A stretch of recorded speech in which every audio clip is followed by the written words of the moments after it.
नमस्कार। मस्त है। आज सबसे पहले मैं जितेंद्र गोयल साहब का परिचय थोड़ा सा दे देता हूँ। ये हमारे साथ राजस्थान तहसीलदार सेवा के अधिकारी हैं वर्तमान में, और हमारी तहसील में पोस्टेड हैं। इन्होंने इस राजस्थान प्रशासनिक सेवा परीक्षा 2023 के अंतर्गत 69वीं रैंक हासिल की है। और सर इससे पूर्व 168वीं रैंक पे थे, तो लगभग 100 अंक की, या 100 अंक की नहीं, सॉरी कहता हूँ मैं, 100 रैंकों की इन्होंने सुधार किया है। और जो बहुत बड़ा कठिन काम है।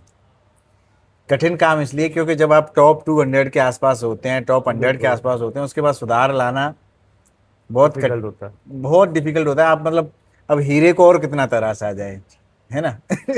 हीरे को तराशते तराशते या तो आप हीरे को खो देंगे। और ऐसा हमारे साथ बहुत सारे लड़कों के साथ ऐसा हुआ है कि जिनकी अच्छी रैंक थी पिछली बार, और इस बार बहुत खराब रैंक रही है। तो सर से मैं जानना चाहूँगा कि सर, आपने पहली बात ये आरटीएस के साथ ऐसा काम कैसे करते रहे, कि क्या तैयारी करने की आपने सोची, कि वो ट्रेनिंग शुरू हो चुकी थी, जी जी। परीक्षा पोस्टपोन हो चुकी थी, जी जी। तो आपने कैसे मतलब फिर तैयारी की? सबसे पहले तो मैं बताना चाहूँगा कि जब पेपर पोस्टपोन हुआ था उससे पहले मैं तैयारी कर रहा था रेगुलर। और पेपर पोस्टपोन होने के बाद भी मैंने कुछ आवर्स कंटिन्यूस अपने स्टडी के लिए रखे हुए थे। उसके बाद जब ट्रेनिंग स्टार्ट हुई आरटीएस की, तब थोड़ी सी दिक्कतें आई थी, क्योंकि ट्रेनिंग को मैनेज करना, क्लासेस लेना, देन तैयारी करना। बट जो भी टाइम मिलता था एक्स्ट्रा आफ्टर ट्रेनिंग, वो मैंने कंटिन्यू अपनी स्टडी को दिया। और उसी का परिणाम है कि आज 69वीं रैंक प्राप्त। इसके लिए सर आपको बहुत बहुत शुभकामनाएं अगेन। बहुत बहुत धन्यवाद। सर मैं एक और चीज़ बात पूछना चाहूँगा, जैसे अभी आजकल क्या चल रहा है ना, कि ये परीक्षा है, इस परीक्षा को देने के बाद कई बार हम शुरुआत में ही समझने लगते हैं आरएस। जी जी। जितने भी स्टूडेंट्स अभी पास हुए हैं, जितने भी अभ्यर्थी पास हुए हैं, अभी मेडिकल होंगे, मेडिकल होने के जी। बाद डिसाइड होगा कि रैंक के आधार पे किस किस को क्या सर्विस अलग। सेवाएं, सर्विसेज बिल्कुल एलोकेशंस होंगे। बिल्कुल। तो कई बार बच्चे इसमें क्या होता है, शुरुआत में ही ना बहुत जोश खरोश में आ जाते हैं और बहुत सारी चीज़ों पर, लेकिन मैं समझता हूँ कई बार ऐसा जोश खरोश नहीं रखना चाहिए। जी तो आपको भी पिछली बार जब रैंक अच्छी आई थी और हम लोग जब आपसे मेडिकल में मिले थे, जी। तो हमें भी लग रहा था कि सर आपको लगभग उस समय कुछ अच्छी, जी। हालांकि आपको अच्छा ही मिला, आरटीएस मिला, और क्योंकि लगभग तीसरी रैंक पे सब लोगों ने उसको भरा होता है प्रेफरेंस बिल्कुल। भरा हुई होती है। तो कई बार बच्चे ना पढ़ाई बंद कर देते हैं। तो आप क्या सोचते हैं कि मतलब रैंक डिसाइड होते ही आपको पढ़ाई बंद कर देनी चाहिए इसमें? जी नहीं, अगर आपको आपकी कैलकुलेशन के हिसाब से प्रॉपर एसडीएम अलॉट हो रहा है जी। और आप सेटिस्फाइड हैं तो एक बार के लिए ठीक है। लेकिन जब तक मेडिकल होने के बाद सर्विस अलॉट नहीं होती है, हम्म। क्योंकि इसमें बहुत सारे फैक्टर्स रहते हैं। तो अच्छा। आपकी कैलकुलेशन हो सकता है गलत हो, आपके पास पूरा डेटा नहीं हो, या फिर मेडिकल में कुछ प्रॉब्लम हो जाए तो आपको टेक्निकल सर्विसेज ना मिले। तो अच्छा। मुझे अच्छा। लगता है कि अगर आगे वैकेंसी है या हम्म। रनिंग करंट वैकेंसी है, तो आपको एटलीस्ट प्रिपरेशन कैरी ऑन रखनी चाहिए। तो सर का कहना यह है कि जब तक आपको रैंक अलॉट नहीं हो जाएगी, तब तक आपको अपनी पुस्तकों को विश्राम नहीं देना है। ठीक है। अब हम सर से पूछना ये चाहेंगे कि सर, रैंक सुधारना बड़ी कठिन था, क्योंकि जी 2021 में जब हम लोगों ने परीक्षा दी, जी जिसमें आप लोगों ने भी जी परीक्षा दी, उस समय स्थितियां बहुत अलग थी। जी। उसके बाद 2023 में एक साथ आरपीएससी परिवर्तन के मोड में आ गई। बिल्कुल। प्री 2023 का बहुत, जी जी मैं कहता हूं उसको उससे ज्यादा गिरा हुआ स्तर हो नहीं सकता था जी आरपीएससी के स्तर पे, आरएएस परीक्षा के लिए, जी शायद आप भी समझते होंगे। और इसका कारण ये भी रहा कि वो रैंक, जो कट ऑफ थे ना प्री के, हाँ, वो बहुत ऊंचे बहुत चले ज़्यादा गए। चल। पर लेकिन सडनली उन्होंने मेंस में एकदम सुधार लेके आ गए। जी जी तो अब आप, और अभी जो 2024 में जो परीक्षा हुई उसमें और सुधार आया, जी। और कट ऑफ भी बहुत नीचे चली गई है। बिल्कुल बिल्कुल। तो कई बार बच्चे इस तरीके से निराश हैं कि सर, या तो इतनी 208 की कट ऑफ को हम प्राप्त कर पाएंगे या नहीं कर पाएंगे। तो आपको क्या लगता है सर, कि ऐसे लिए हमें, मतलब ऐसी स्थितियों में जी। एक सामान्य अभ्यर्थी जो बेचारा डरा हुआ है, सहमा हुआ है, उसको अब क्या करना चाहिए सर? देखो, पहले तो मैं इसमें यही कहना चाहूँगा कि जो आरपीएससी है, वो थोड़ा सा ट्रांजिशन के फेज में है। They are shifting towards UPSC pattern. जी सर। तो कहीं ना कहीं ये परिवर्तन आना ही था, जो अभी के टाइम में आया है। तो आपको जो एज ए स्टूडेंट अपनी अप्रोच चेंज करनी पड़ेगी। जी सर। क्योंकि पहले जो मोस्टली स्टूडेंट थे वो एक दो कोचिंग के नोट्स रेफर करते थे, हम्म। और कहीं ना कहीं उससे सिलेक्शन भी हो जाते थे। हम्म। अभी के टाइम पे अगर आप देखेंगे पेपर्स को, तो कहीं ना कहीं हर टॉपिक के अंदर इन डेप्थ जा रहे हैं ये लोग, बिल्कुल। और थोड़ा थोड़ा सा एनालिटिकल अप्रोच अपनाई है इन लोगों ने। तो आपको सब्जेक्ट एक्सपर्ट से या फिर मल्टी डायमेंशनल कंटेंट उठाना पड़ेगा, बिल्कुल। उसके बेसिस पे जो डिमांड है आरपीएससी की, बिल्कुल। उसको मैच करना। कई बार बच्चों का कहना ये है कि सर क्या पूर्णतः हम कोचिंग्स पे डिपेंडेंसी को बंद कर दें, कोचिंग्स के कोई मैटर लें या नहीं लें, जी क्योंकि जिन बच्चों के इस बार 208 नहीं पहुंचे हैं, जी जी या जिनको भी इस 2023 वाले में सही रैंक नहीं आई जी। है, तो उनका कहना है सर कि हम नए नोट्स बनाएं। तो आप क्या कहना चाहोगे सर, नए नोट्स बनाने चाहिए उनको या कुछ और सुधार करना चाहिए? मेरा मानना है, अगर आपने अपने नोट्स खुद से बनाए हुए हैं पहले, हम्म। तो एकदम से मटेरियल कंटेंट जो है चेंज नहीं करना चाहिए। अच्छा अच्छा। आप उसके बजाय उसको एनरिच कर सकते हैं, जैसा कि मैंने अपनी 2 प्रिपरेशन के दौरान किया। पहले से जब दूसरे में सुधार कर रहा था मैं, तो उसमें कमियां लगी थी मुझे कि ये नोट्स में ये चीज़ें मिसिंग है, या ये कंटेंट वहाँ का अच्छा है, किसी बिल्कुल। कोचिंग का या किसी स्टूडेंट जैसे का कई बार आपने मुझसे टॉपर। बात की थी ना, वो जी। कर्नाटका हाँ हाँ। वाली जो हिस्ट्री के लिए बुक्स आपने बिल्कुल बिल्कुल। प्रेफर की हैं। तो हम्म। वो जो कंटेंट है ना, उसको आप नोट्स में एनरिच कर दो, वो अच्छा। ज़्यादा बढ़िया है बजाय बदलने की, क्योंकि वो आपका देखा हुआ है, आप फिर से दोहराएंगे उसको जी सर। नया, तो उसमें कहीं ना कहीं वो चीज़ें याद नहीं रहती। यानी सर का कहने का जो तात्पर्य ये है कि आप अपने नोट्स रखें यदि आपने पहले बनाए हुए हैं, और उन नोट्स के साथ ऐड ऑन वाली प्रोसेस को आप अपनाएं। बिल्कुल। अच्छी अच्छी चीज़ें को ग्रहण कर लीजिए और खराब खराब चीज़ों को छोड़ हटा दो। दीजिए, है ना? बिल्कुल।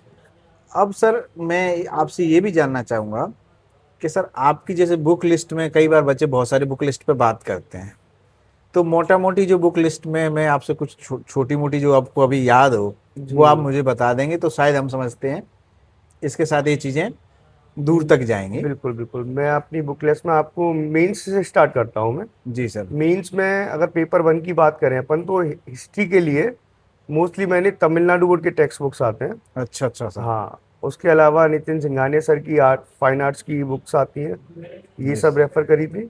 और अगर ज्योग्राफी ज्योग्राफी सेकंड पेपर में है। ओके, उसके बाद वर्ल्ड हिस्ट्री के लिए एक विश्नोई सर की भी बुक आती है, और वो अगेन तमिलनाडु बोर्ड की टेक्स्ट बुक्स। और कुछ कंटेंट मैंने वर्ल्ड हिस्ट्री के लिए कुछ कोचिंग के नोट्स भी उठाए थे, अच्छा तो सर, आप उसको। इंग्लिश मीडियम से थे जी तो जी। दैट्स वाई ना सर ने तमिलनाडु हाँ, जो बोर्ड की टेक्स्ट बुक्स बोर्ड की है। पढ़ी हैं। जी, एनसीईआरटीज। और ये आप लोगों को भी सुनने में बड़ा अटपटा लग रहा होगा, क्योंकि अभी तक आपको किसी भी प्लेटफॉर्म पे तमिलनाडु बोर्ड के बारे में बात या कर्नाटका बोर्ड के बारे में बात किसी भी अभ्यर्थी ने नहीं की होगी, ना ही किसी संस्थान ने की होगी। पर सर ने मुझे ये बात कई बार बताई, और सर के साथ मैंने ना ये चीजें, सर के जब हम लोग आपके रूम में आते थे वहाँ, जी जी तो किताबें मैं भी पूछता था सर आप ये क्यों पढ़ रहे हो भाई। जी। तो जितिन भाई उसी को पढ़ते रहते थे, तो मैं बिल्कुल समझता था। तो बिल्कुल। फिर मैंने देखा वो वास्तव में बुक्स बहुत एनरिच हैं इन जी, अपेक्षा में। अब सर जैसे कई लोग कह रहे हैं पॉलिटी में, सर आपने क्या पढ़ा है? एम लक्ष्मीकांति पढ़ी सर या कोई और पढ़ी है? पॉलिटी के लिए मैं जो आरपीसी का पैटर्न है, जो अप्रोच है, उसके लिए सजेस्ट करना चाहूँगा। जो भी अगर आप नोट्स रेफर कर रहे हैं, तो बेसिक के लिए नोट्स, हम्म। या फिर जैसे मैंने लक्ष्मीकांत रेफर करी थी बेसिक के लिए। हम्म। उसके साथ साथ कुछ मैगजीन्स आते हैं, कौन से सर? जैसे विजन आईएएस हो गया, जी सर। या नेक्स्ट आईएएस के जो करंट अफेयर्स आते हैं, उनमें कई टॉपिक्स जो रहते हैं, वो आपको करंट के भी, जैसे आईआर आपका कवर हो गया। जी सर। आप और उसके साथ साथ स्टैटिक पोर्शन भी वो लोग कवर करते हैं उन बिल्कुल मैगजीन्स में। बिल्कुल, बड़ा शानदार तो करते हैं सर वो। तो मैं वो बहुत बेस्ट है जी सर। आपकी पॉलिटी के लिए, बेस्ट अप्रोच है।